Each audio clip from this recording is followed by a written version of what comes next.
Alors nous observons les processus depuis le début, déjà depuis le mois de février lorsque le processus avait commencé. Nous avions lancé en tout cas des activités d'observation dans différents centres d'enrôlement. Donc on est passé dans des centres d'enrôlement pour comprendre comment le processus est en train de se passer. Et le constat a été très amer. Très amer pourquoi? Parce que nous avons constaté que dans des centres d'enrôlement, il y avait très peu de machines. Mais également que le centre d'enrôlement était insuffisant parce que la CENI nous a communiqué qu'il y avait 32 centres à Goma, mais nous avons rencontré presque 2 ou 3 machines, au maximum 3 machines dans ces centres d'enrôlement. Ce qui fait que déjà, lorsque les gens viennent s'enrôler, ils sont beaucoup sur la porte parce que le centre n'est pas en mesure de les absorber. Toutes les personnes ne sont pas en mesure d'être enrôlées. Et on a observé que dans beaucoup de centres, il y a eu le trafic de fluence. Ça veut dire que les gens qui se font enrôler sont ceux-là connus par les membres de la CENI. Mais également, au-delà des trafics de fluence, on a vu le monnayage des cartes de lecteur. Pour obtenir une carte de lecteur, il a fallu que tu puisses donner de l'argent. Les gens sont en train de payer 5 $, 10 $ ou même au-delà pour simplement être sur la liste des gens qui vont passer, qui vont être enrôlés. Et pourtant, cela est inacceptable. Ça ne devrait pas se passer. On a également observé des agents de la CENI qui ne sont pas en mesure de bien manipuler les outils informatiques qui sont à leur disposition. Et beaucoup d'autres machines sont tombées à panne. Et malheureusement, sans avoir des techniciens pour le réparer rapidement, ou même sans avoir d'autres machines qui peuvent être utilisées à leur remplacement. Ce qui est totalement grave et cela a aujourd'hui des conséquences. Vous vous rappelez qu'à un mois de l'enrôlement au Nord Kivu, la CENI nous a dit qu'il y avait 22% d'enrôlés. C'est quand même grave de constater qu'à un mois, on a été à 22%. Et plus étonnant, c'est que la CENI nous a dit qu'elle augmente 15%, plutôt 15 jours de nombre de jours pour s'enrôler. Et vous voyez carrément que si dans 22 jours, la CENI a été en mesure d'enrôler, plutôt dans 30 jours, la CENI a été en mesure d'enrôler 22%, est-ce qu'elle sera en mesure d'enrôler 78% dans 15 jours? La réponse, c'est non. Surtout qu'elle n'a pas changé de conditions d'enrôlement. Ça veut dire qu'elle n'a pas augmenté le nombre de bureaux de vote, plutôt les bureaux d'enrôlement, ou alors le nombre de machines dans les centres d'enrôlement, ou remplacer les techniciens, plutôt remplacer les agents qui ne sont pas en mesure de bien manipuler les outils. Il fallait que la CENI puisse, remplacer tous ces outils, augmenter le nombre de machines dans les centres d'enrôlement et également augmenter le nombre de centres, ça veut dire avoir beaucoup plus de centres, peut-être multiplier les 32 centres par 2, donc aller jusqu'à 64 centres, pour que les gens en fait puissent être à mesure de s'enrôler de manière rapide et que cet engouement que nous continuons à observer aujourd'hui alors que nous sommes déjà presque à une semaine de la fin de ces 15 jours qu'ils avaient augmenté, déjà nous continuons à observer de l'engouement dans les centres d'enrôlement. Moi je fais des descentes dans certains centres, j'ai constaté que chaque matin il y a énormément de personnes dans les centres d'enrôlement. Pourquoi? Parce que les gens sont disponibles à se faire enrôler, mais la CENI n'est pas à mesure de le faire enrôler, n'est pas à mesure de les absorber. Et c'est des craintes que nous continuons à porter pour dire que si le Nord Kivu n'est pas bien représenté, ça sera alors un échec, mais ça sera surtout de la responsabilité de la CENI. Comme vous le savez, la province du Nord Kivu a toujours été la deuxième province la plus populaire, donc la province où il y a eu beaucoup plus d'enrôlement depuis les processus électoraux ont commencé, et aujourd'hui nous sommes en train d'assister à une situation contraire. Et c'est très grave de voir que la CENI ne veut pas prendre en compte les recommandations que nous avons données depuis trop longtemps. On a par exemple demandé à la CENI d'augmenter le nombre de centres, d'augmenter le nombre de machines dans les différents centres, mais également de mettre fin à ce système de monnayage des cartes de lecteur ou alors les systèmes de trafic de fluence qui se fait vivre dans ces centres, mais au-delà de ça, d'augmenter le nombre de jours d'enrôlement, parce que quand ils ont augmenté 15, nous avons refusé,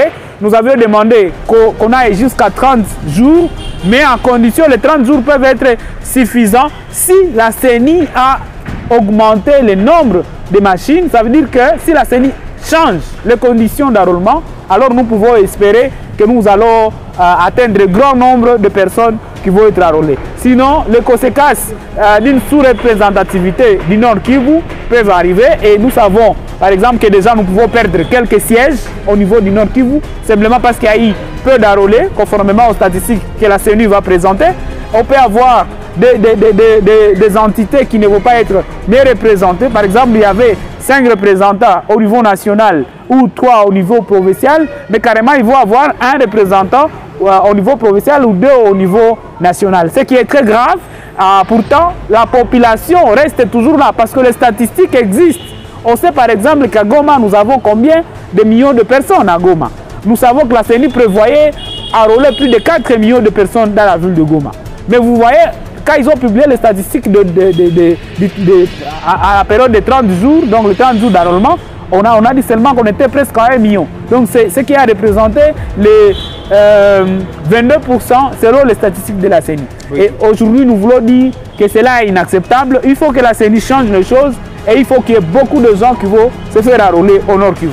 Alors, les conditions actuelles que la CENI impose ou que la CENI accepte, pensez-vous que c'est exprès? Je pense que la CENI est en train de préparer un plan macabre contre l'Est de la RDC et particulièrement le Nord Kivu. Parce que vous savez bien que dans le Nord Kivu, nous sommes en guerre. Il y a des endroits où la CENI ne sait pas accéder parce que nous sommes en guerre. Et malheureusement, que ce soit le gouvernement congolais, que ce soit la CENI ou que ce soit même la communauté internationale, personne ne veut prendre des dispositions, des mesures qui vont mettre fin à cette guerre afin que les gens puissent se faire enrôler, les populations qui habitent ces zones puissent se faire enrôler, mais aussi que nous puissions avoir des élections. Et aujourd'hui, nous observons un autre fait, c'est qu'il y a des provinces qui, en 2006, en 2011 ou même en 2018, étaient les provinces les moins représentées. Alors je vais dire, avec moins de population, mais aujourd'hui, elles paraissent comme des provinces où il y a plus de population. Pourquoi? Parce que la CENI, c'est par exemple la province du Kasaï, ou alors la zone, les grands Kasaï, où on observe que là-bas, les statistiques sont très gonflées. On essaie de montrer qu'il y a plus de gens et on sait que probablement, on veut voler certains sièges de certains endroits pour les augmenter dans ces endroits qu'on est en train de qualifier des endroits les plus populaires. Donc, ce qui est inacceptable. Et c'est pour cela que nous avions déjà commencé à lancer l'alarme pour demander que la CENI puisse améliorer ces conditions. Parce qu'au-delà de l'enrôlement, au-delà du fait que les gens se font enrôler pour obtenir une carte de lecteur, je dois rappeler ici qu'aujourd'hui au Congo, nous avons que la carte de lecteur comme pièce d'identité. Ça veut dire que si tu n'as pas la carte de lecteur, tu risques de ne pas avoir une pièce d'identité. Par conséquent, si tu veux traverser ou obtenir des passeports, ou aller dans une banque, ou faire une certaine opération qui nécessite un document d'identification, tu ne l'auras pas. Pourquoi? Parce que la CENI n'a pas été à mesure de nous livrer des cartes d'électeurs. La population du Nord Kivu est disposée à se faire enrôler. Et c'est pour cela que les gens se réveillent très tôt le matin. Il y a des gens qui partent à 5 h du matin, à 4 h au centre d'enrôlement pour obtenir la carte. Mais malheureusement, elles ne sont pas à mesure de l'obtenir à cause du désordre que la CENI est en train de créer au sein des centres d'enrôlement. D'ici peu, la CENI pourra clôturer avec l'enrôlement. Selon les délais augmentés, les délais de 15 jours. Que comptez-vous faire si une fois la CENI fermait ses portes et que la population, toute la population ne s'est pas encore ou ne s'était pas encore enrôlée? Pour le moment, nous continuons à croire que la CENI va prolonger le délai au-delà de ces 15 jours qui vont s'épuiser le 1er avril. Vous voulez un prolongement de combien de jours? Nous pensons qu'il faut un prolongement encore de 30 jours. Ça veut dire donner plus de temps à la CENI, plutôt à la population de se faire enrôler. Parce que déjà, je suis très sûr que lorsque la CENI va publier les statistiques à la fin de ces 15 jours additionnels qui ont été ajoutés par la CENI, je suis très sûr qu'elle va être elle-même surprise de voir que les statistiques sont encore très basses et je crois qu'elle va être obligée déjà de prolonger. Mais au-delà de ça, si la CENI ne veut pas prolonger, même lorsqu'elle constate que les statistiques sont encore très basses, ou alors elle va manipuler les statistiques pour démontrer qu'elles sont très élevées, alors nous allons faire quoi? Parce que nous continuons à nous renseigner de manière efficace pour savoir les vraies statistiques. Donc nous allons continuer à exiger, mais surtout Nous n'allons pas l'accepter. Nous allons mobiliser la population pour demander à la population de refuser, parce que toutes ces personnes qui n'ont pas encore eu la possibilité de se faire enrôler, elles seront prêtes de descendre dans la rue et d'exiger un enrôlement. Parce que vous le savez, comme je l'ai dit, pour toutes ces personnes, c'est en tout cas, la carte d'électeur, c'est en tout cas une pièce d'identité incontournable. Surtout au Nord Kivu, où nous vivons dans la tracasserie, d'abord de la police ou même des militaires. Et des fois, tu arrives sur une barrière, on te demande la carte d'électeur. Donc, si maintenant tu n'as pas obtenu la carte, c'est parce que simplement la CENI n'a pas organisé un enrôlement inclusif, alors là, ça sera une difficulté et les gens peuvent être arrêtés, les gens peuvent être tués parce que simplement ils n'ont pas de carte d'électeur. Ils peuvent être qualifiés de badons ou alors de rebelles parce qu'ils n'ont pas de carte d'électeur. Pourtant, c'est la CENI, c'est à cause de la CENI que cela est arrivé. Donc nous ne voulons pas que ces conséquences puissent arriver.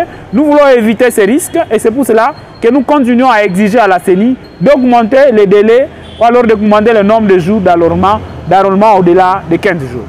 Ghislain Bouan, nous vous disons merci. Merci beaucoup, monsieur le journaliste.